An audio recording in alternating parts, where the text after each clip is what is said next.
to that channel too. So it'll go live directly to there. Do you? Yeah. So yeah, in that email you sent me, yeah, you said you wanted to start posting it to the special channel, right? Yeah, I want this to go directly to Effing the Ineffable. So when we go live, it goes live on Effing the Ineffable. So check your if you check your text message history from about 2 weeks ago, 2 or 3 weeks, I said in Here we you go. remember right? I I mean, said you're resistant to this idea now, but in 2 or 3 weeks you'll say, "Yeah, Reed, I think we should post these to the Effing the Ineffable channel." yes. Yes, you're right. God, I'm such a problem. How But do you were I calling me the problem. I know, how do we help me? That's the topic for today. How do we help me? What I'll, is that? Why do I do that? well, I don't know. Well, we could go into that, but it's funny because I Good mean, morning, honestly, bird. my take is you're one of the most self-willed people I know. Why how do I stop it? But but you claim to not be following your mind. I know it's ridiculous. It's not true at all. It's not I mean, I don't know how to stop it. You can't. You are your brain, dude. How are you not going to follow your own nervous system? What else is controlling your movements? What are you trying to stop? I mean, I don't, what am I trying to stop? Yeah, think about that. It's, What are you trying to stop? it's just the way I am. It's like the perfect example is like you just said, migrating this to the Effing the Ineffable channel. I I'm, literally predicted your behavior. you predicted my behavior, and yet in the moment, I was actively resisting the idea. And so, like, and allowing that to happen or not, like, I don't know what to do. Like, what do you do in that space? How do you, is it when I notice that I'm actively resisting something? Or like, what's the balance between understanding my own ideas and my So, own sensibilities versus what's suggested? Like, how do you have discernment? so I think what's helping me a lot is this what I shared last time, this internal family systems idea, where there's not just a singular mind producing its ideas and they need to be ignored. And this is backed up by neuroscience. There's many different parts of the mind, each with their own often competing desires. And so in being able to recognize the different parts rather than it being a whole lump sum of stuff coming at me, I can recognize different parts, different voices essentially. And then that gives me the distance to like not ignore it, but recognize that's a part of me that's trying to help in some way. I understand what it wants, and then I find that I'm free to say, yes, that idea makes sense, or no, that's not helpful right now. But if But it's all just one mind, I mean, it's impossible to parse in any meaningful way. The only practice is ignoring all of it, but that's not helpful either because it's still, it's like the part that's ignoring the mind is still just another part of the mind. The point is like, there's these pieces that are, you don't want, like, I have a businessman part. Like one of the exercises to label these parts. I have a businessman in me. That's part of who I am. And that through that lens, I see how I can arrange things for profit, for gain, how I can optimize or streamline economy. And that was, that was running the show for like the YouTube channel. The problem is those are good ideas, but when that part of you is in the driver's seat, it's a disaster. So it's hearing the businessman's idea, and then I've got this other side that wants to like not follow the plan and do what I feel like in the moment. That's kind of like like a perpetual teenager almost, or like a rebel. That's great because sometimes you just need to do what you want to do. Like you can't be rigid all the time. But when that's in the driver's seat, it's also a disaster. But in seeing both, it's like, and you know, in this model, it doesn't make any claims about we are what we are, other than what we are is the part that sees the other parts, and then is discerning between them. So, I see. So what I am seems to be the one that's able to. It's like after doing this, you know, we talked about planning being the source of like constant stress and tension for me. Yes, but when the planning part of me is in the driver's seat, now now it's funny, I see the plans that were laid out like for how to go about my day or like how to structure my time and stuff. And I can I can recognize, you know what? Those are actually good ideas most of the time. I don't need to just throw it out. I need planning not to be in the driver's seat, but like a lot of those plans are actually really solid and really wise because they were thought out based on experience and collective wisdom. So like I begrudgingly admit, you know what, like, yeah, that is probably a good idea right now that I work on this instead of that or whatever. Or like, oh, through experience, I know I need to not do this right now. So parse through, yeah. So that's what I would suggest. Like get to know your mind and its different parts. And you'll find all of these parts are trying to help in some way. None of them are trying to hurt. They're all trying to get something that either in the past you've wanted and has been good for you, or is good in the present. But It's so rough.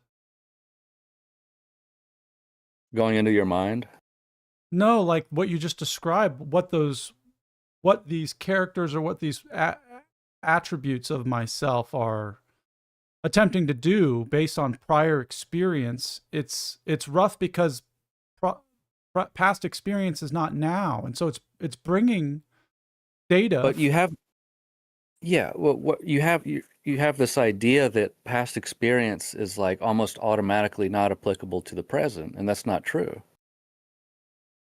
That's not true at all.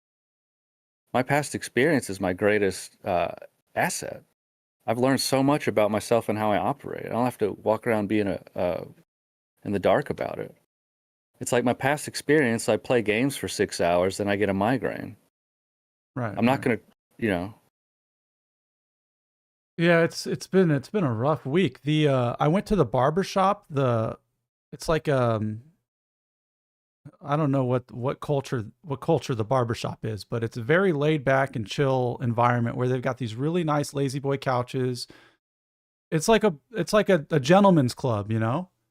Yeah, And I keep having these flashbacks this week. One showed up in a dream earlier this week, and then one showed up in that barbershop where I experienced this sense of ease, comfort, faith, knowing that everything's fine, everything's cool, and just complete laid back vibe of like everything's working itself out. And I was catching it from the guys that were cutting hair in there and the people that were hanging out. And then they would move or go somewhere else, or someone would come in with groceries. And it reminded me of being at my buddy Kyle's back porch in high school where we're just smoking all day and we go to class. I do my football workouts, and it's just nothing. There's nothing to really over analyze or overthink about. Everything's just cool. yeah, And so, so I had that, but that's the complete opposite of how I'm experiencing myself, though. Like I've got a head full of what you're describing, these competing characters that are seemingly trying to help, but the muscle of my own discernment hasn't been established in this new experience. Like I just haven't I've been trying to, but I just haven't got a grip on it yet. yeah. I mean, that'll take. Yeah, I mean, I've been practicing that for a while, and so this actually really easy for me to pick up this framework. It's just like a more structured way of looking at what I've already been discovering for myself. But it's like they are, when they're not discerned, you've got multiple desires competing. And there's really no way to objectively pick one or the other. Like it's like, yeah, it's chaotic, and it's usually the wrong one wins out. Have you But like, wait, go ahead. have you been able to pinpoint like the mechanics of what's going on and what you do when you notice it? I mean, it's just like the awareness piece. All you really have to do is be aware of it. And it's like, it's like in non-duality, you just recognize not me. That's not me or whatever. But in this, it's like it's it's that, but it's like the opposite. It's recognizing it's it's like in recognize and seeing that part of me, I see that that's not me, but it also is me. Um, it's like it's not something to be thrown out. It's to be understood and heard. Unless it's just talking some garb. I mean, there's shit I throw out sometimes. I'm like, I don't. But yeah, the exercise is to actually understand more, so that it is easily recognized. Um, Do you dig into what it wants, what it thinks it yeah, wants? yeah, and yeah, and I've coupled this with there's a different kind of modality. But have you heard of a person named Tara Brach? Uh-uh. She's like a psychologist or something, but she's real. Um, a lot of psychologists these days are like in the territory of Eastern philosophy, close to non-duality in their way of thinking about the self. Like it's so like I've noticed more and more popping up. So there's truth in those ideas, but like I think the non-duality takes it to It's an extreme. it's the end. It stays there. It doesn't go anywhere else. Yeah, I don't think it's helpful to stay at the end. I think you recognize the end so that you can more skillfully like live in everything that's not the end, which is our day-to-day experience. Yeah, grow and develop your character. Yeah, yeah. But anyway, she has a thing called RAIN: recognize, allow, investigate, nurture, which is, this sounds like awareness. But for me, it's actually a more helpful way of thinking about the awareness that like Anthony DeMello was talking about. It's like when you get too spiritual with it, it's real like vague and undefined. But like here, it's like breaking it into recognize and allow has actually helped me be more aware of this stuff. Because usually, like, my tendency is to jump straight into understanding so that I can change it, or being aware of it so that it changes. But the recognize and allow, first I recognize, like, without labeling or naming anything, I just recognize that I'm feeling something. And then I allow it to be there. And I noticed before investigating, like, not even investigating sometimes, just allowing it. And when I, like, kind of allow a feeling to be there, I start getting visions of these feelings underneath that I couldn't actually see. But like no amount of investigation was going to reveal that. It was like by recognizing and allowing it to be there. It's like, there's anger. I allow it to be there. And then I see this like vision of like a hurt kid underneath. And that's like, and that totally, that changes everything. A couple But so things. like, Yeah. yeah, go ahead. Well, just okay, a couple things happened this week that came to mind. I got a comment on our last live episode where somebody was like, "You got to turn these ads off." Like I'm enjoying the show, but I'm being bombarded with ads. Yeah. And I was like, "Oh crap! I'm going to turn them off." And then I got invited by this Clubhouse thing to be a speaker on Monday for their Clubhouse room on consciousness, Tawhid, and unity. Uh-huh. And I met with the guy that hosts the thing. I did a FaceTime with him, and I asked him, like, why are you guys doing it on this Clubhouse app when you could be streaming or podcasting or putting it up on YouTube? And he was like, we started this during COVID just because we wanted to have these conversations, and we're not really trying to grow it as a business or anything. We're just doing it for fun. And they've got like 7,000 followers or whatever, and it was like a shot to the gut, because that's how I was. That's how I was for a long time, was like the monetization, making my passions my business, all that stuff was like, I was like adamantly opposed to it.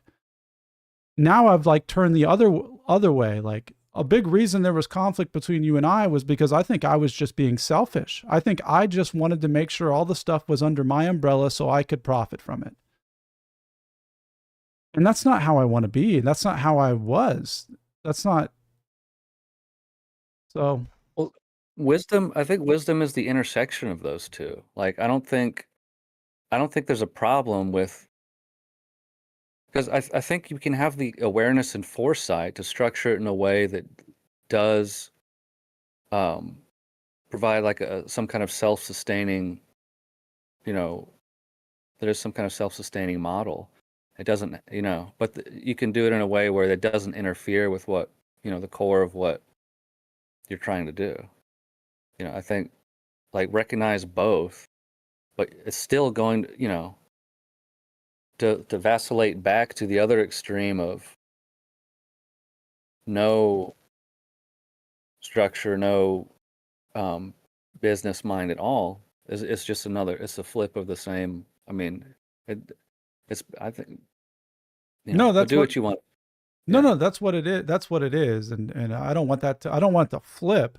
I just noticed that it got so rough for me this week that my brain basically did that. What you just described, it was like, well, F all this. I'm going to go the total opposite way. But then Yeah. after that, it attached to A to Z, the company, my family's company. It was like, okay, I'm actually just going to direct all that business growth energy to a practical, financially viable enterprise, and then just only do this for me. But that's still cutting stuff apart. It's not integrating the whole thing. And I think, yeah, I think the self-actualization would be doing this for you and owning it as something you're intentionally growing. Yeah, and It doesn't, we it don't could. have to stay in this stage where we're like kind of smoking pot and playing video games and doing art or whatever. Like, like just living for, just doing me or whatever. Yeah, it's really been interesting, because I've got all these conceptual beliefs that are, yeah, Now, just they just I have guess to go maybe to away. help with discernment, is it a bundle of beliefs that all belong to one voice? Or are there Yeah, kind of multiple, or I are think. there potentially multiple parts here that each want something different? But that would be the discernment, like to go into that. I think you might find that there's actually different parts of you here wanting different things. It's not just one cloud of beliefs that's getting in the way. Yeah, yeah, and there's the issue is, because I haven't been able to um, recognize which parts of me are at play, and I've just been discarding mostly all of them, and assimilating them under this one umbrella of a Right, perspective. right. It's created a ton of dissonance. It makes it harder to wisely act. Because Yeah, when yeah. action is called for, a choice is called for, then there's no way to actually be in alignment with yourself, because which, we don't know what the self to align with is in that situation. Yeah, it's crazy, because it's like So here's a little, we can go into this. I kind of wanted to do this as a topic with you because it opened up a perspective for me, and I'm interested to know what you think about this, because I had some curious thoughts about it. But the vision for my life that I've been working on since last year is basically still the same. Is having Melissa and Eli as the priorities in my life has created the ability to drive for and grow these different aspects of my life, like having a business and growing the family company. These things actually matter to me now because it's for them and for us. Yeah. I hadn't been able to cross that barrier when it's things that are just for me. Same. So the goal is still the same. The way in which that's realized is what's ping ponging and pinballing my mind and heart and my gut, because there's so many conflicting ideas that are discarded or categorized under some thing I think I know, which is ridiculous.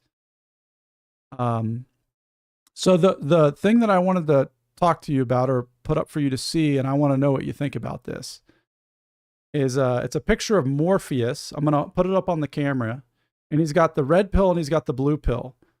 And can you read this if I hold it up to the camera? It's if it focused on it appropriately. No, just Hold on. it's 2026. Are we doing red pill, blue pill memes? Uh-huh. I was surprised at what came up for me here. So it says red it says red pill. If you take the red pill, you restart your life at 6 years old with all the knowledge you have now. That's the red pill. The blue pill is $10 million cash right now. Yeah, so I've got the answer to this. Hit me. $10 million cash. You know why? Because I can restart my life at 6 years old right now. Like, and I've kind of been doing that recently. Is like I have like, oh, I want to I want to go back and do high school over or something. Like I can do that now. Like I can be whatever that is now. I don't have to like go back to a particular time. It's like I can live with myself now and make the choices I wish I could have made or whatever. But like it's it's not the circumstances. It's like I can live like a kid now if I want to, and I can do it right. And I get to like ride to the park to ride my bike in a Mercedes instead of my mom's car. Huh. Interesting. Yeah, mine took it like mine realized that if I were to take the red pill and go back to 6 years old, it would mean that no Eli, no Melissa, no you, no Peter. It was like I'd have to lose all these people that I really love in my life. It would be a form of death. And I don't know if I would want to have 6 years old knowing that you existed or knowing that Melissa existed, yet having no ability to connect. Because like you could, what? Maybe that's why if reincarnation is a thing, maybe that's why when you get reincarnated, you don't have any memories for the most part, because it wouldn't be pleasant. Yeah, it would be miserable. Like imagine that. Imagine me trying to like be friends with you, but you're just not in the space that brought us together. So you're just not interested. Well, me and Tracy talk about what if we had met, because we were definitely like, yeah, we talk about like what if we had met like 20 years ago or something, because we would have been similar in a lot of ways. Yeah, I would have liked her and she would have liked me. The problem is I would have been like insane, mildly abusive and manipulative. And it wouldn't have worked because I would have been like a manipulative drug addict. And made her and cheated on her and made her feel bad and all this stuff. So like if we had met at any other time, like it wouldn't have worked. And vice versa for her. Who knows where she would be at? She may have different ideas of what she thought she wants. Well, yeah. But no, she would have put up with the bad relationship. Yeah, it's tough 'Cause for that's me because I was like, I just like if I were to try to reach out to you, you were more interested in you still had like it's assuming that I'm six with all my knowledge, but nobody else has it. So I know Melissa would still have to go through her period of whatever she went through, different priorities.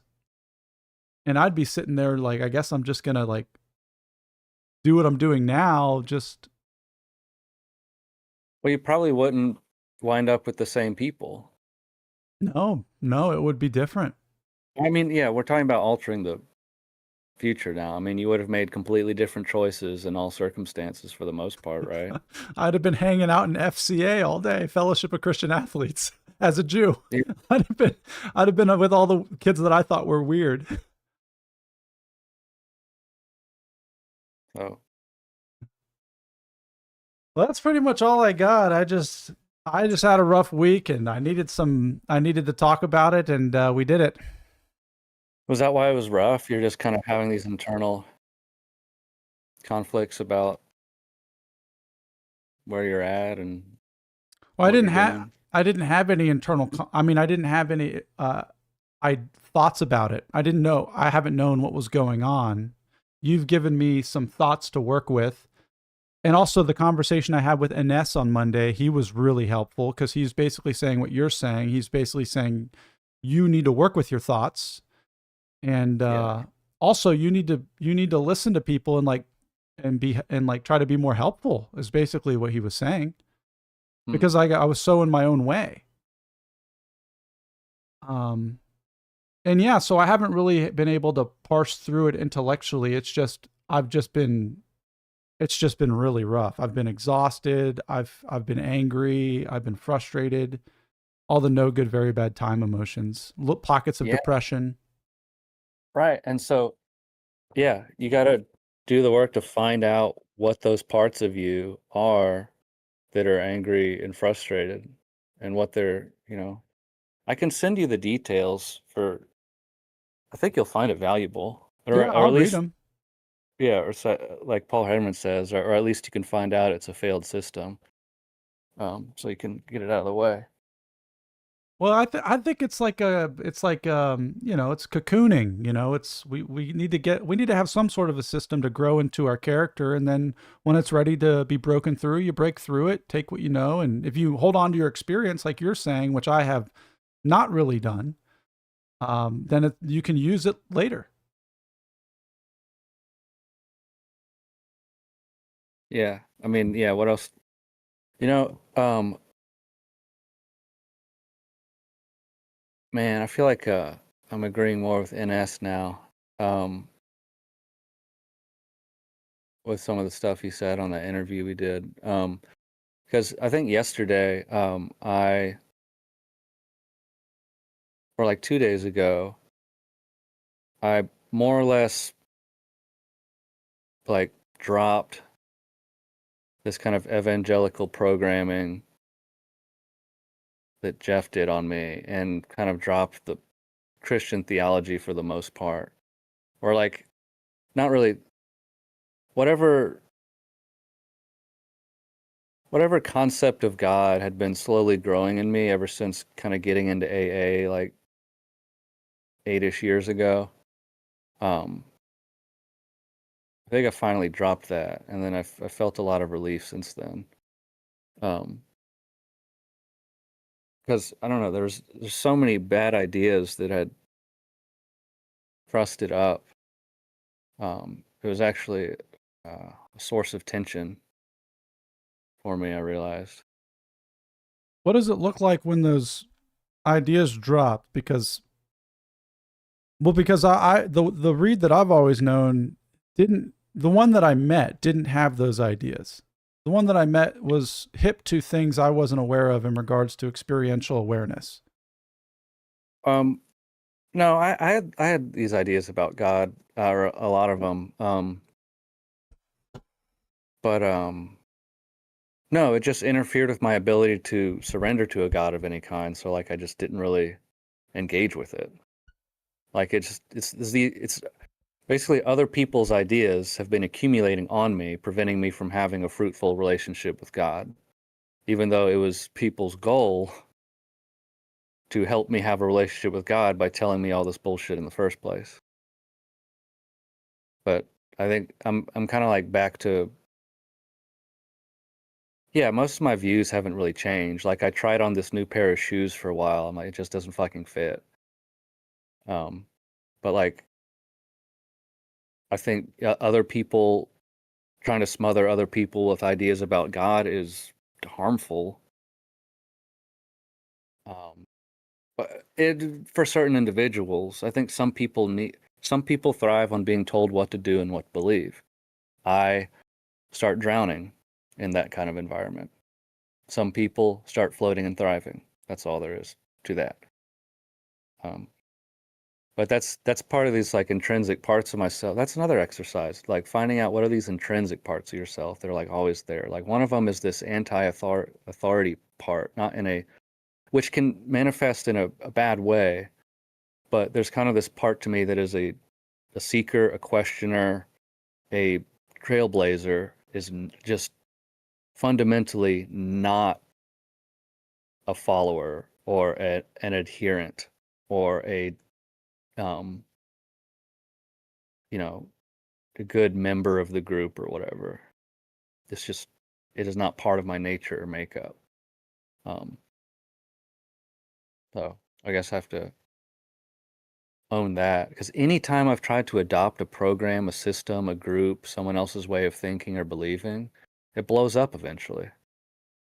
My whole life, even from being a kid, like I'm forced to adopt my parents' ideas of what I'm supposed to do or what I'm supposed to do at school or whatever. I'm just like, I don't have the ability to toe that line. And it's a problem for everybody else, which, and then they make it a problem for me. And then like, I'm walking around with all of this like guilt and pressure and tension because I can't match what they're telling me I'm supposed to be. And so I have to hide from everyone I should be able to confide in because I haven't lived up to their standard. It's What just this about whole dump system. What? what about the other side of that? What about when you're living your own way? What's that like? Well, yeah, if I'm living my own way, or at least in the past, living my own way, in this case, it meant listening to like one of these parts of myself, usually kind of this rebellious teenager side that just wants to do what he wants to do all day. Yeah, following that is a fucking disaster. But it was also a disaster to then flip and follow this guy that wants to plan everything, get everything, produce everything, make progress, move forward, flip to the opposite. And then now I'm dealing with 8 years of chronic stress and tension that have been like crushing my body slowly. Wow. So it's like one side I become an irresponsible addict. On the other side, I'm like falling apart from anxiety and tension. So it's not, in either case, it wasn't really following my own way. It was just following one side. So like now, so it's like now,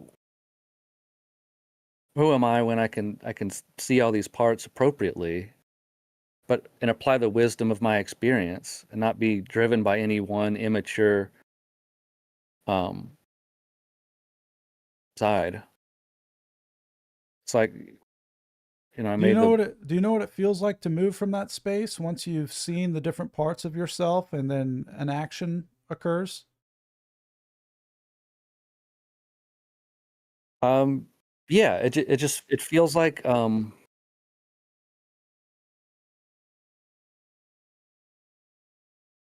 it just feels like wisdom. It just feels like acting based on wisdom rather than idea, belief, or feeling.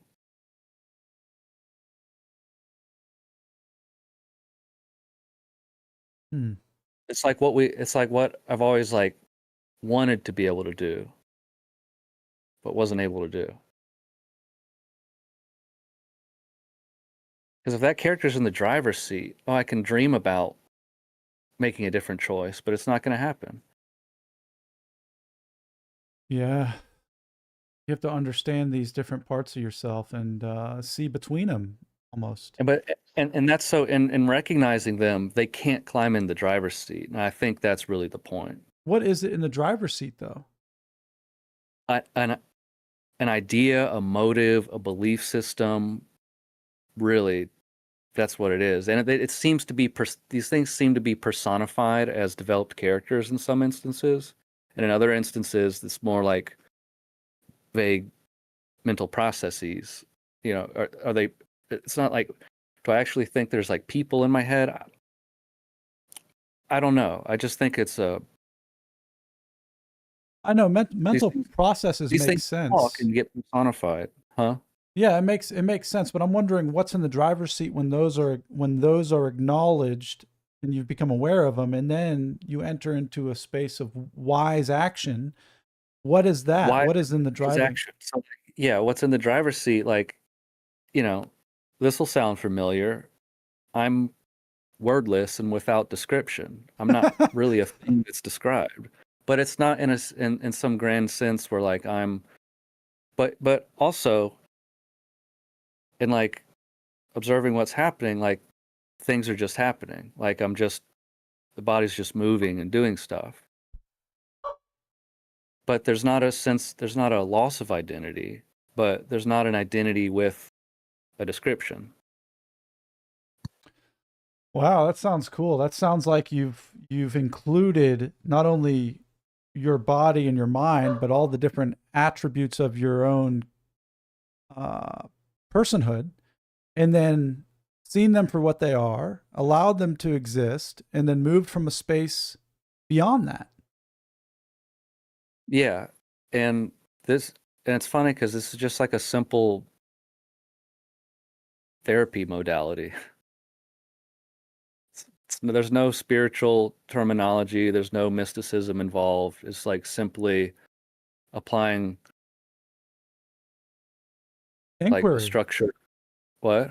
You're inquiring as to these mental processes that are appearing psychologically. You're inquiring into what are the Yeah. motives of each of these pieces of myself? What are they trying to But get yeah, but not as some kind of like, or you say? know, mystical spiritual inquiry or some kind of grand goal. Oh no, well see It's that's great. Once you know, like you don't there is no once you have that, all the rest of it's learning how to live. I mean, yeah. just And because so you're like awakened or you're enlightened or you've seen the truth or the dharma of reality doesn't mean the game stops or your life stops or your character stops. That's the beginning. That's not the end. yeah, it stops if you stop and identify with you stop at one of these plateaus and then go move into a cave. I mean, Yeah, but it's logically if you just exit the no. game, Well, I think that's if somebody exits the game, they're not having this conversation. They're not choosing to move into a cave. They're going to go not eat and disappear, or they're going to be taken care of. They're not even involved. like Ramana Maharshi. Yeah, like there's no if they're not involved, they're not involved. If there's nobody there, there's nobody there. But then you have to claim that there's continually nobody there. Then you have to be like, well, who the hell's claiming that? Well, you develop all these really, you know, fancy sounding answers to those types of questions to dodge actually to you develop ways to dodge the fact that something is speaking the answer or just couch it in these terms that kind of deflect meaning or substance. This I is mean, where that's the skill. That's the skill of the guru is how do you speak to someone without acknowledging that you're speaking to someone? Like how do you give someone an answer without admitting that that's what you're doing. Yeah, yeah. I think certain people just become experts in that game. They get experts in the spiritual game, linguistically and experientially, and Yeah. they've done it enough to where people are allowing them to continue doing it. But I think you can trick yourself into whatever state you want to think you're existing in by using the correct language all the like you can if you speak a certain way, you're gonna believe it at some level. It's like Rupert Spirit, like who knows? God, poor guy. Anyway, like he's said the same stuff so much, like I don't know, you're gonna believe it. Like you don't even have to start believing. You can just learn how to speak. And then you're the guy that knows how to speak that stuff, and so you become a teacher or whatever. I That's mean, you could what's read an operating manual and teach someone what it says without understanding what the manual is saying or what the device even is that is being explained. that's what's been another part of my week that has been very challenging has been the conceptual frameworks in which I describe or I would hope to communicate what it is I experience are not serving me right now. Like they're not there. I feel like a real dummy. I feel like I can't hold an intellectual conversation. I feel like I'm listening to people that are way smarter than me. Like I can't follow the line of thought because I don't have my own right now. Like I don't Yeah. actually I can't summon it. And I wish I could, someone asks a question, who are you? I could look at myself and I could answer that question appropriately or what I felt to be a true answer, but it would just feel like I'm repeating something I've been telling myself for 6 months. And I can't do that. There's something in me that just I can't have like it doesn't seem like I can have a message that is a conceptual framework to communicate. I can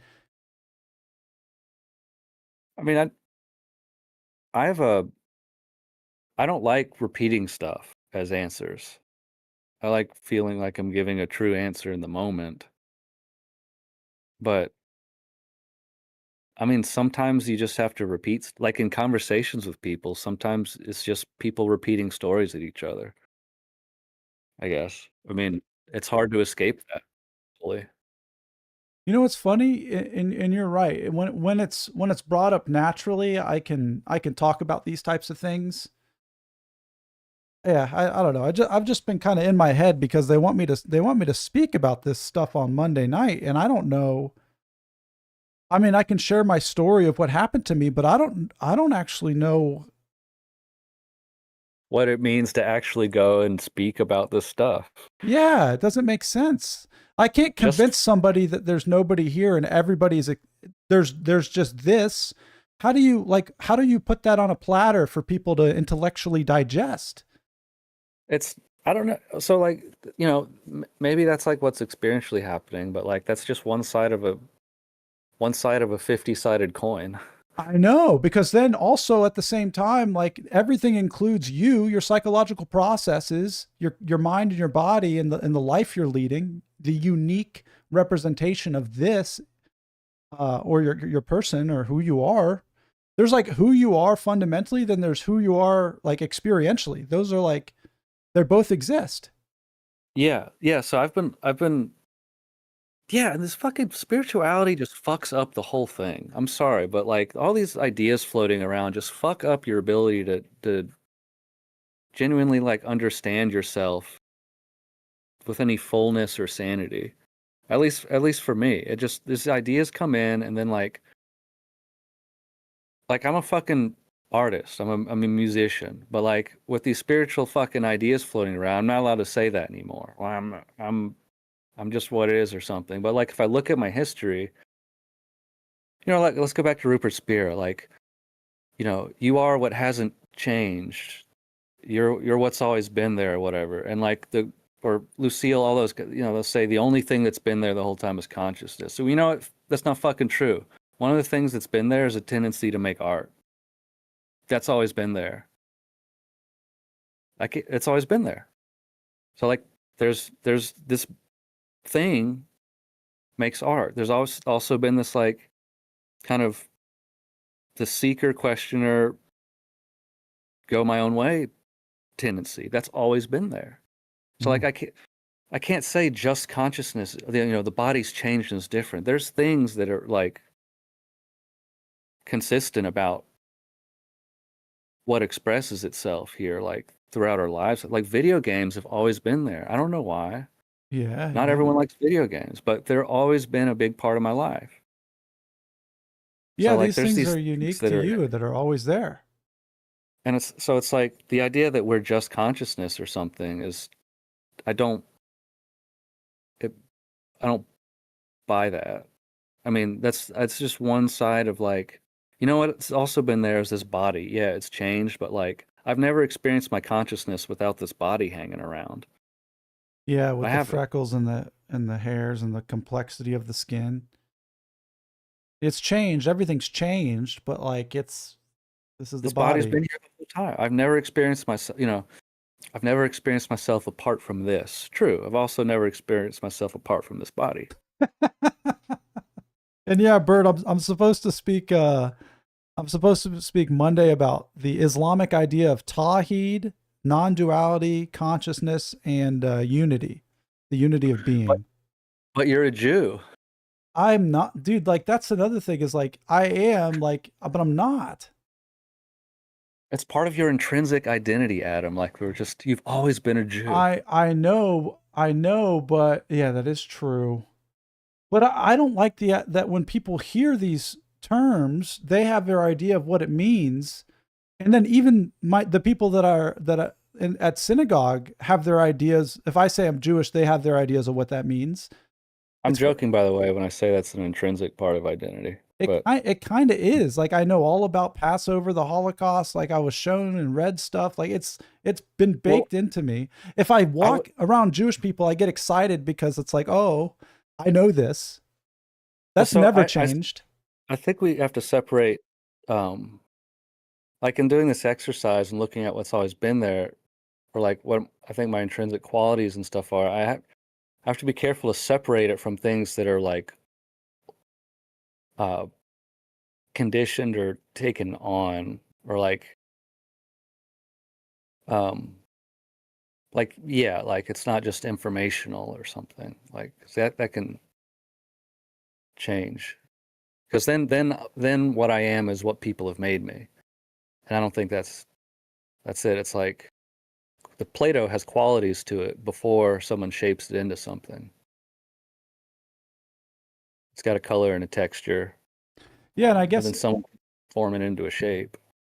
well, in honoring the parts of your identity, the parts of yourself, the parts of your being that are always there, you're creating a kaleidoscope that is a representation of your life. Like saying, I am Jewish, I am a gamer, I am, you know, I'm not entirely Christian, but I am celebrating Christmas. Like by like adding these details, it actually fleshes out the person.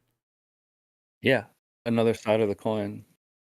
Bird, I agreed to speak about it on Monday for a couple of reasons. One, uh, I doors open that make me nervous and anxious. I like to walk through them. I've always been that way. Like if I'm afraid to do something, I generally move towards doing it. I don't know why I do that. There you go. That's an intrinsic quality to what you are. There's that tendency to be like that. Yeah, I don't know. It's Yeah, been that what way is it? Who forever. knows? I don't. I've looked at it. I mean, it's from I remember asking Gracie to take a picture with me on a motorcycle in kindergarten, Yeah, terrified, and I did it because I was scared. I don't know why I did it. It's been that way my yeah, whole life. If I'm afraid of something and I know rationally I shouldn't be, like there's no reason to be, I just like move towards it. yeah. But yeah, I like this. I like this idea of like really honoring who you are uh, personally for yourself as a person. And I think if we don't do that, at least, I believe if we don't do that, it creates some kind of neurosis of some. It bubbles up. You can't it's a form of self-suppression if you don't honor it. And it's the nervous system doesn't like being suppressed. Isn't it, Like in dude? my, It's go ahead. well, it's in my case, there's been a lot of suppression for a long time for different reasons. And it bubbles, the system starts breaking down. So like, I really don't change unless like the whole thing's collapsing. So it's like, that's how I am too. Like, if it's better for even a second, I'm like, okay, done with this. Let's move on. Don't need any more help. Yeah, I But can. it's like I'll get off the operating table. Like, like they removed the tumor or something. I'll try to get up off the operating table. Okay, problem solved. Or like they're not done putting the stitches back in, and I'm like trying to run home. Yeah, yeah. This is not a real example, but I'm making it up. No, that I know what you mean. I do that all the time. I do it basically every time I go pee. Like I'm not entirely done peeing, and I'll zip it up and pee on myself a little bit. Stop. You're gonna give yourself prostate cancer or something. Well, Let yeah, I know. let the flow complete. See what happens if you start letting the flow complete, and then get a little bit of toilet paper and then shake it out so it doesn't go everywhere, and then see what it's like to not have pee pee in your pants. There's just a little a puddle of piss in my pants pretty much all day. I don't know what it'll feel like to be free from that. I can't know until I'm free. I told you about the pee shy battles I've had, right? Yes, before you go, um, Bird says when you answer, "Who are you?" you were describing facets of yourself. Why though?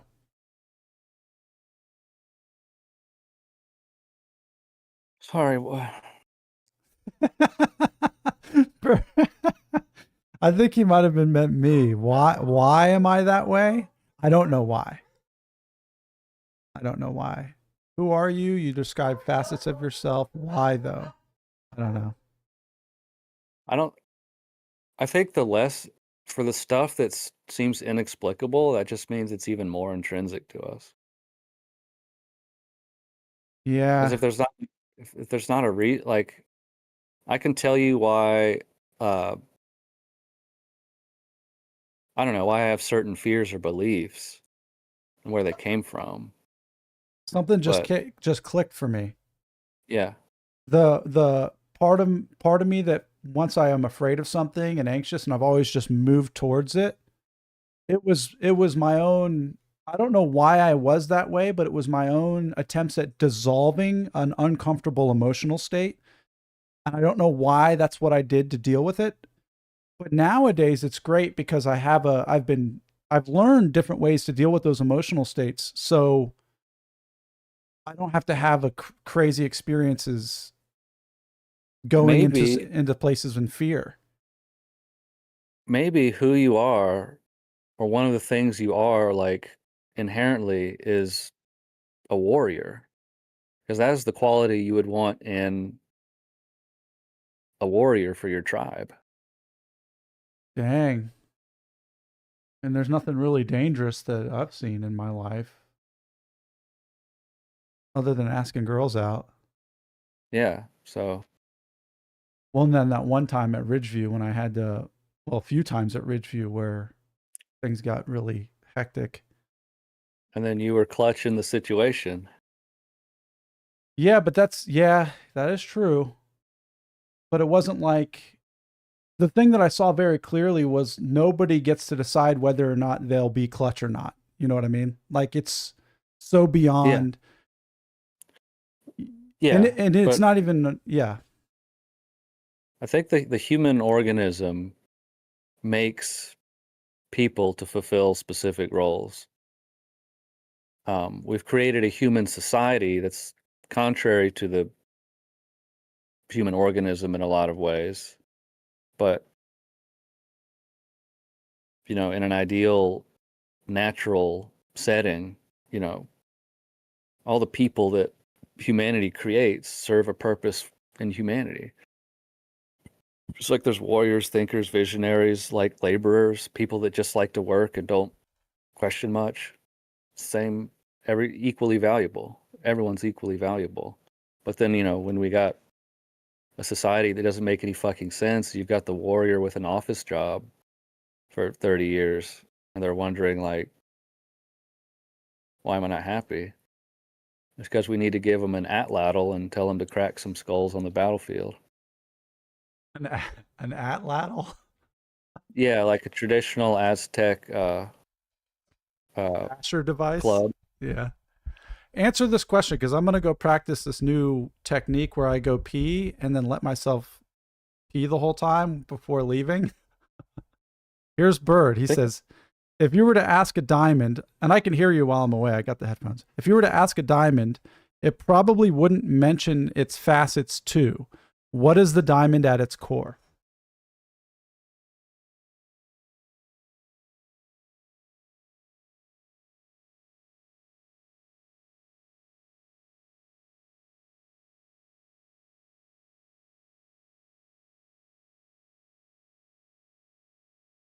I don't know. I've never talked to a diamond, but I imagine the diamond is I don't know. It's like I would say I'm me. I could recognize different sides of me, but no one side of me is me. I'm not just a body or just a mind or just a belief or just this set of motives or just this quality, um, or just consciousness or just this experience or just existence.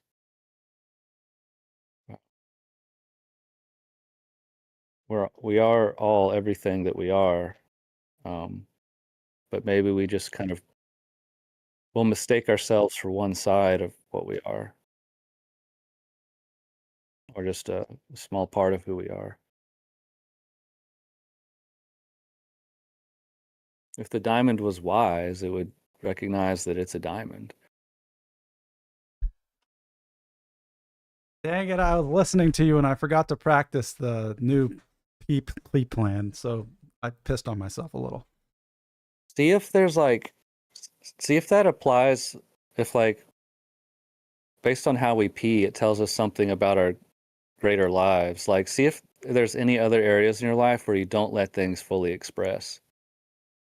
Ooh. Yeah, I speed through stuff and I try to get on to the next thing, and I'm Like, man, dude, so slow it down. We got to slow her down. Hey, what you were saying in Bird, the fact that we can even talk about a diamond tells us that there's certain attributes and characteristics of what a diamond is. It's like being completely honest about who or what you are, like all of you, not just, the quarks or the atoms that make up an appearance of a diamond, but like the actual, you're going to work with a diamond. You need to know how it's cut. Jim Newman can say there's no one and nothing happening as much as he wants, but if everyone in the room is talking about a diamond, he'll know what they're talking about. He'll know what they're talking about. Yeah. He'll know there's a diamond somewhere and might be interested. Yeah. Dude, it's so funny because it's like, gosh. Textual. Everything is contextual. So if That's you're another asked, important to remember. That's important to remember that. Yeah, it is. It is. Yeah, and I guess the anxiety and the fear, Bird, about speaking is I'm bringing my context of what I think should occur in this context I've never been in. That creates the anxiety, and so it's just through understanding and like this is what. What? Go ahead. Well, this kind of applies to Gracie in kindergarten. Like, I brought my context into asking her to take a picture with me on the Harley Davidson motorcycle. A better approach would have been like, you know what, maybe say good morning to her for a few days, or like ask her what she likes or talk to her. You know what I mean? Don't just go blind into something filled with, I wouldn't want to go into blind. Your goal was to face the fear, not really anything else, right? Well, yeah, that's what I couldn't say that was a goal. The first goal was get a picture with Gracie on a motorcycle. But then the fear occurred, and it's like, okay, move through, go towards the fear. So like the idea was there. I don't know if there was ever a goal about it. Maybe the idea, yeah, just because like there's a random idea that kicks up fear doesn't mean that idea is good or should be executed on. Yeah. Yeah, you kind of want to make sense of it. Because like I have ideas all the time that literally there's a part of my brain that just tries to shock me, or like say absurd, like things. Um, like there's nothing to do, but I mean, There is something to do. Is just gotta like be with it, see what it is. What's it trying to say, or discard it, like you were saying. no, yeah, there's like literally a part of my brain that tries to make me afraid. Yeah, I It'll thought like, yeah. going to sleep the other night. I thought I was never gonna wake up. I thought I had a brain tumor. A diamond took a long time to the right. A diamond took a long time for the right conditions to become. It may have been cut into what it is now. It will forever remain the product of events that led to its formation. What people do with it is besides the point. It's a culmination of everything that happened. Yeah, I mean, we're a product of an endless chain of events. The Big Bang, or whatever you want to say, the formation of the Earth, formation of our parents, and then we're one link in a long line of continuing actions after us. The unbroken chain of cause and effect that links back to the beginning of time, from which there's never been any deviation.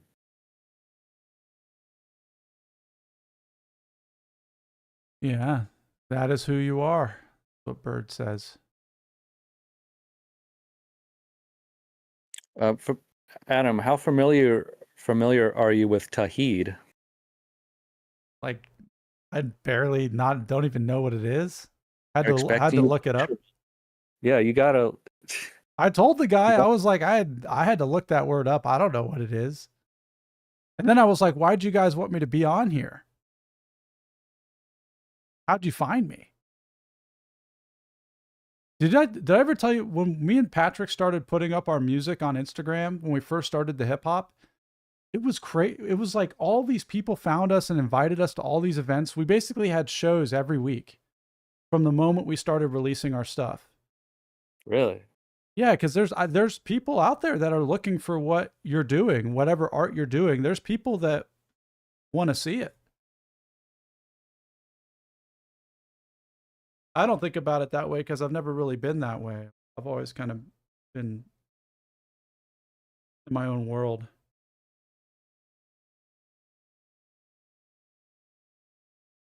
Yeah, if I were to give advice to somebody who wanted to like become an artist, it would just be like make stuff and release it. People will find you. Yeah. Well, I mean, you might have to do some kind of marketing, but make stuff and release it, and then have a portfolio that you can market. But Yeah. just get stuff there. Yeah, if you want to get smarter with it. But yeah, do you wanna wrap it up? You got anything else? Yeah, and when I was a kid, I hated playing Mario because I thought Mario was dumb. Like not the game, but like Mario himself was dumb because he never obeyed my instructions to not die in the video game.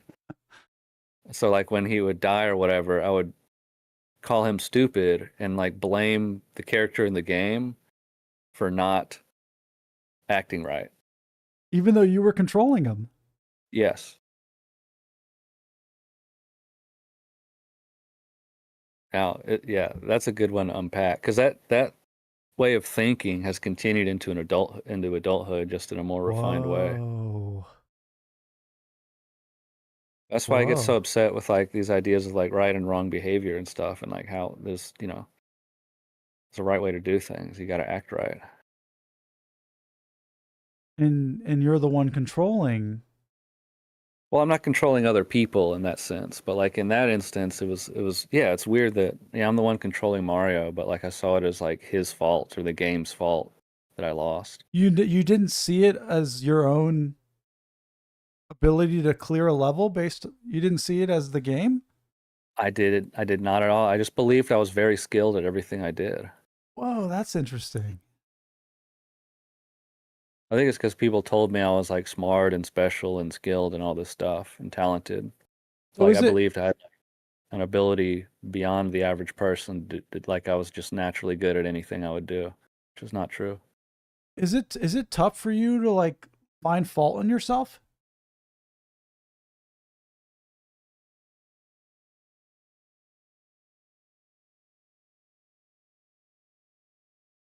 Um, yeah, in some ways, yeah. I think, yeah, not, I mean, it used to be impossible. I literally couldn't admit fault in any way.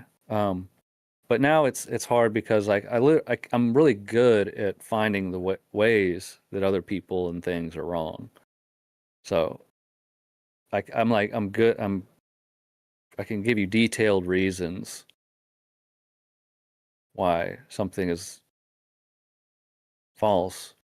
But I don't know, in situations I'm involved in, I don't no, I can readily admit my own fault, I guess. But when it comes to like the way other people are or the world is, like I'll just tell you that it's wrong. The U.S. financial system is wrong. Oh man. But it doesn't make sense to make that claim because no one sat down and designed it the way it is. Right. Yeah, I've always been obsessed with so I've always known Mario was it was my fault that I didn't clear the level. And so I would like try to get better, and even at athletics it was I when I watched film, I was always watching me and figuring out where I screwed up. Yeah, no, I just had this belief that I was or I was supposed to be good at all this stuff naturally. And so there was no idea that it was something I needed to get better at or practice. If I wasn't good at something right away, I didn't want anything to do with it. I remember I was we were coming back from a game my junior year of high school, and I had like I played a good game, and I was talking to my dad in the car, and he was telling me how great I played in all this, and I told him I don't want you to tell me where I was good anymore. I want you to only tell me where I didn't do good, because I couldn't Uh, see it. I didn't. The coaches weren't. My teammates weren't. Nobody was telling me where I was screwing up. And if a coach did say something, it would be something extremely technical that I didn't understand. Like you got to get your first foot perpendicular to the line, and I like your first step is the most important. And I'm like, well, what about everything else that's going on? Like I understand what you're saying about the first step, but a lot more going on. I f it's funny because like I don't like I'll try to get feedback from you on stuff I make, like music I do, and it's usually a pointless experience because just everything is great. So it's like Yeah, impossible to get critical feedback on anything from you. So you're guilty of that crime. I'm extremely guilty of it because I've got a different relationship with art um, that I don't think is helpful. I think I should probably be a little more. If that's what you want me to be, I can be that way. That's what NS helped me see this week. He was like, if people are asking you and telling you how they'd like you to appear for them, you should. Yeah, Yeah. yeah, Why are you bringing your own ideas into something that is they're very clear what they're asking of you? yeah. All right, that's it. That's it. Bird, have a beautiful rest of your day. Thanks, Everybody everyone. else, yeah, thanks for hanging. And All right, everyone. Scram. get out of here.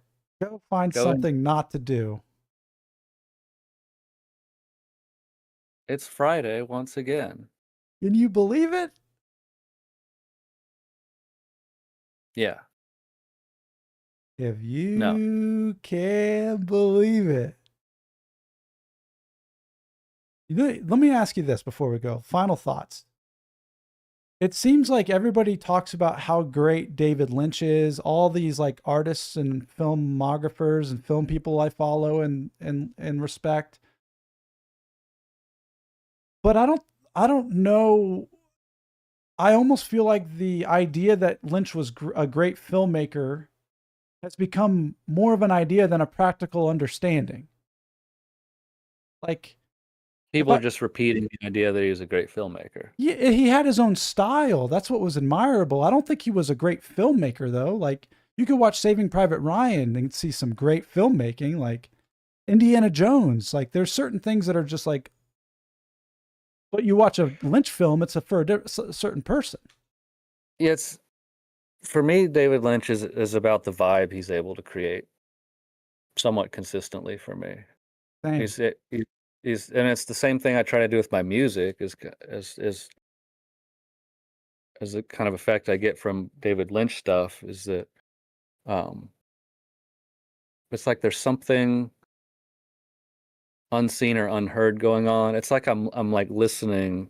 It makes me listen for something. I'm like listening for something beyond ordinary perception. Like there's this kind Yeah. of it's kind of an ethereal or kind of mystical undertone that it seems like everything that's happening is important. I don't know. But the last episode of the third season of Twin Peaks, um, he achieved some really cool um,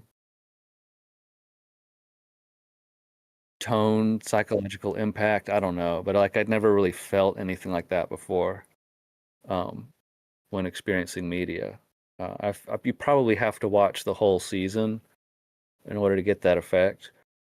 Um, That's how I but I felt would. watching Eraserhead for the first time.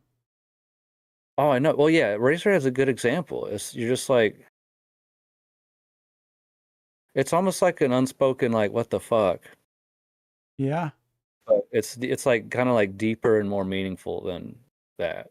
Yeah, it's like basic. Yeah, it's like I watched it on my laptop in my dorm room at like 1 in the morning, and after That's it, probably one of the best ways to watch it. yeah, it was incredible. And afterwards, it was like I don't know who I am. I don't know what this is. I don't know what anything means. And it was a deeply, it was like a molasses, sour, uncomfortable smelling salt of a feeling, and it was something so unique that I'd never experienced from media. Yeah, yeah. It's not necessarily a good feeling, um, or a pleasant feeling at all. But Yeah, it was yeah, I wouldn't necessarily call it pleasant either, but it wakes you up. yeah, yeah. The first movie that ever did that to me was Gummo. You've never seen I that, don't by the want. way. You never I don't want to probably watch will. it. I knew a girl who liked that movie a lot, and like based on the other stuff she showed me and her, like I don't. Whatever that vibe is, I don't want anything to do with it. You don't. It was like I just described, but like dirty syringes though. Yeah, You don't want I don't want. it. That's Yeah, right. like I know I don't want to watch it. I just never seen. I rented it on a whim at Blockbuster just because of the cover art. I'd been staring at it for weeks, and I was probably like 13, and I rented Oh it. no. Yeah, and it was I'd never seen film. That was the first actual film I'd seen. I'd seen movies, I'd seen cartoon Right. shows and TV shows and sitcoms, but I'd never seen something that was like, here, just look at this. Look at this, and what does it make you feel? There's no story, there's no plot. There's just, hey, here's some scenes with people doing some weird stuff in places that you know, places that are around every corner and under every overpass across the country. Gross. I've never seen it, but I know I don't want to watch it. I don't remember how I gained that information. Yeah, I stopped. I don't recommend it to people anymore. It's just there's other movies that like were good to good, but I don't recommend people see for sure. Can't remember them right now. But yeah, there's experiences I don't recommend people have. Yeah. Yeah, for sure. By the way, Ines, I'm glad you made it. You were basically a third character in the show without actually being here. So you've transcended your mortal coil, and now you are across all time and space. We've moved from Michael Damian to Ines as our third man. How's he doing? Has anyone heard from him? Is he He's back. okay? Great. Yeah, he started posting on YouTube some like summary posts. He didn't really describe what happened. He just went back to his he just started being active again, sharing his thoughts about what's going on. Same position and all that. Yeah, same position. Really? He just kind of took a break for a little bit. Yeah, took a break. And then yeah, I just saw he posted, and I said, I commented, I was like, man, I'm really glad you're back. Cause I really like what he posts. Yeah. So yeah, he's doing okay, I think. Okay, good. But yeah, Ines, yours is I got it scheduled today. Our episode's going up Monday at 7:15 Eastern Standard Time. It's all scheduled. But yeah, we're just now ending. So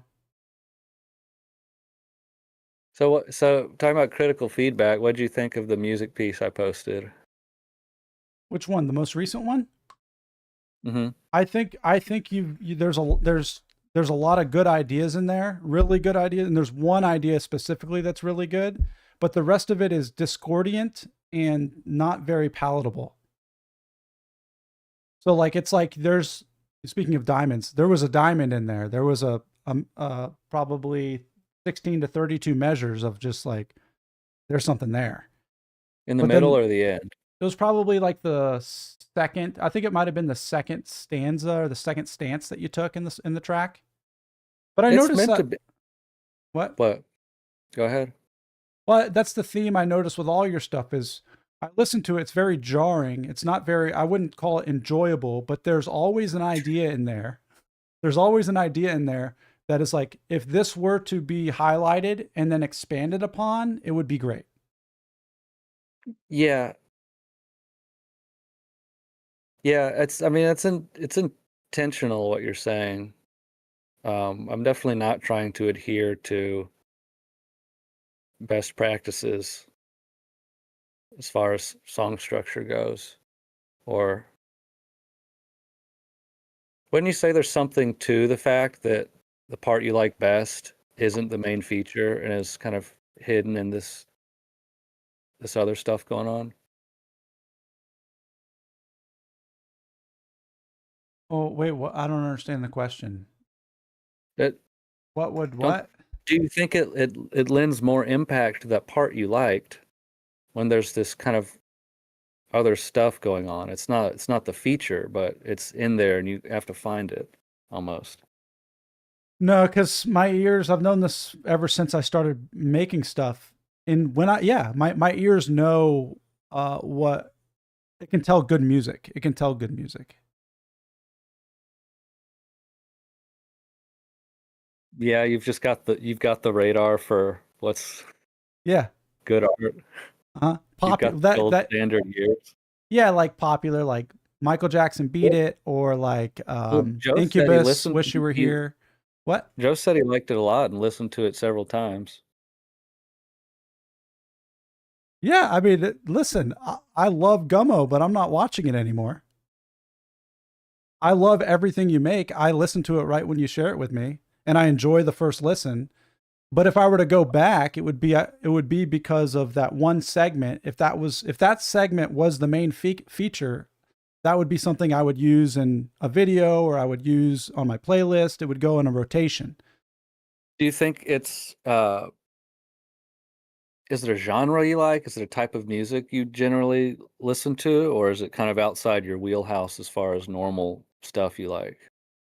Because I love it. I listen to my music all the time.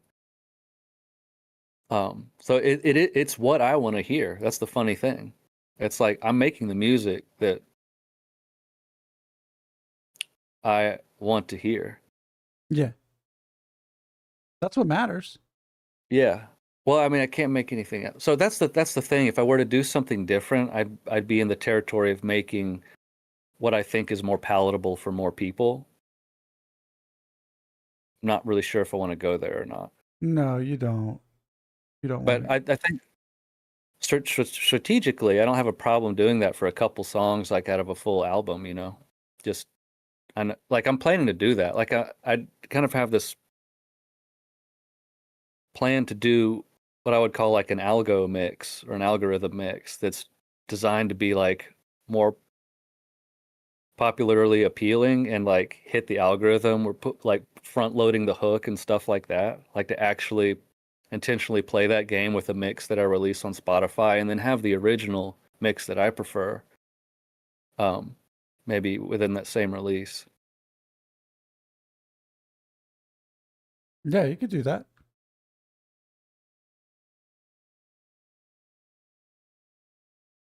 Yeah, but it's like David Lynch. It's like I like the effect my music like I'm trying to create an effect, not really.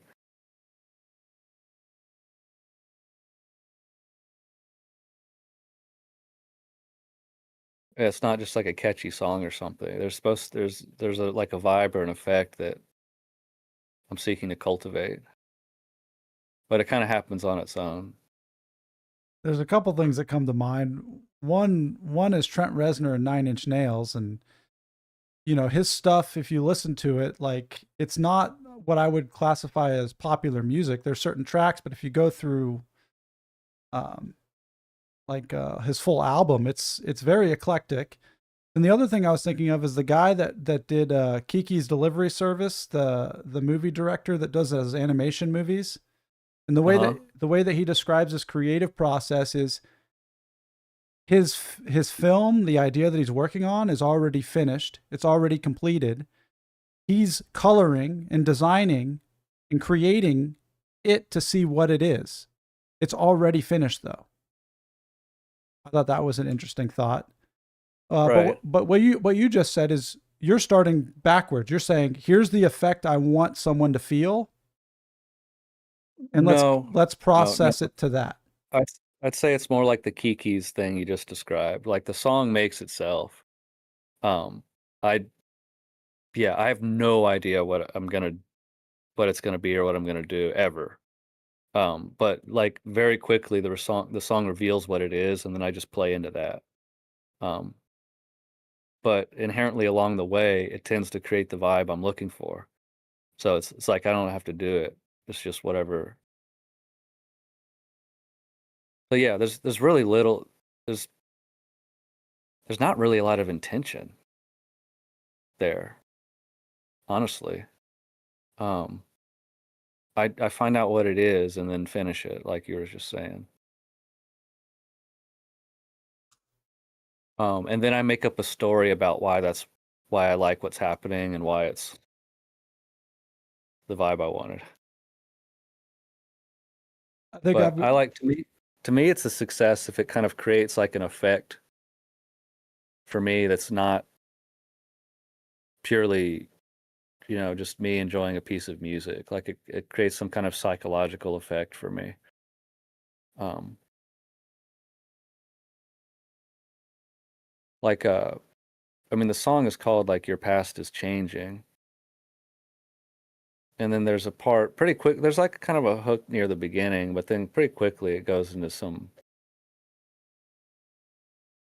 backward stuff and some pitched chop stuff that's not actually supposed to be pleasant necessarily. Um, and then it goes into like a section, a stanza that might be around where you're talking about, where the tempo is actually that whole piece is actually a sample that's pitched up a little bit um, compared to the rest of the song. And for me, the whole transition gives me this kind of curious effect that like something is something just changed. Um, and then it kind of drops back into the rest of the feeling or the regular tempo. The song's more or less normal after that. So for me, it creates the effect that like I can tell something. It's like a glitch in the matrix kind of feeling, like something just altered, but it's not clear what. But see, every artist has a very high opinion and detailed analysis of their piece, when other people just like see some shapes and shit, and they're like, "Oh, that's cool." Yeah, it's yeah. I'm thinking about all the stuff, the self will run stuff. It was always I could be extremely analytical in the moment, but then after it was done, it was just like I couldn't really tell you how it got made or what it was. No, I have these stories after the fact, Yeah. 100%. In the moment, I'm just, and my process evolves. Um, there's like certain themes or techniques that will come up, kind of get developed. Best part will get carried forward into future pieces. And it always happens in sections. There'll be a group of 3 or 4 songs that seem to be stylistically or vibalistically cohesive, and then I just won't. And anything I make will be within that, no matter what I do. It'll kind of like be within this thing. You use a certain tone.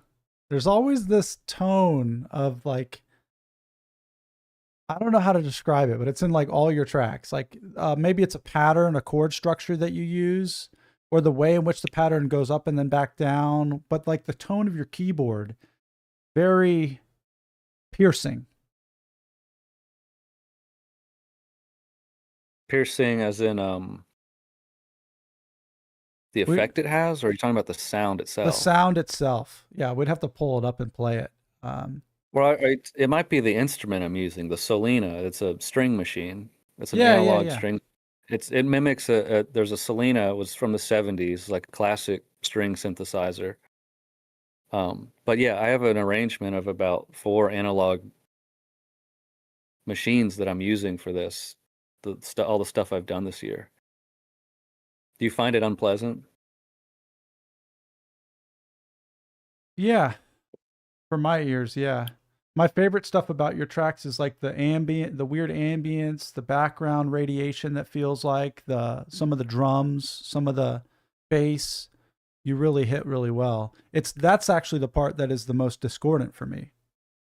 Yeah, I, I'll try doing a track without that because yeah, I like using it because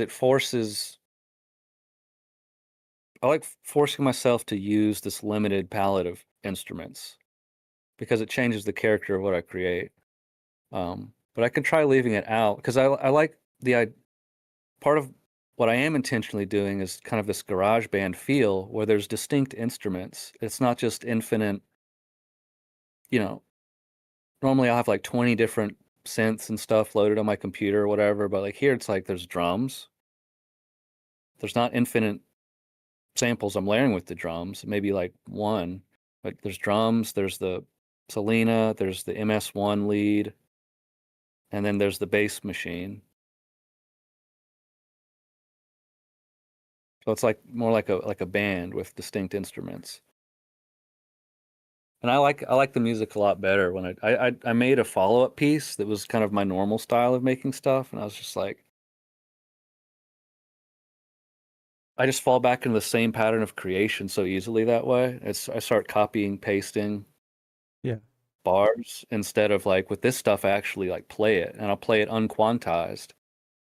Um, Maybe there's to sum up the conversation for today, maybe there's a marriage of the two styles, a marriage of the two ways of approaching it yeah, in the future.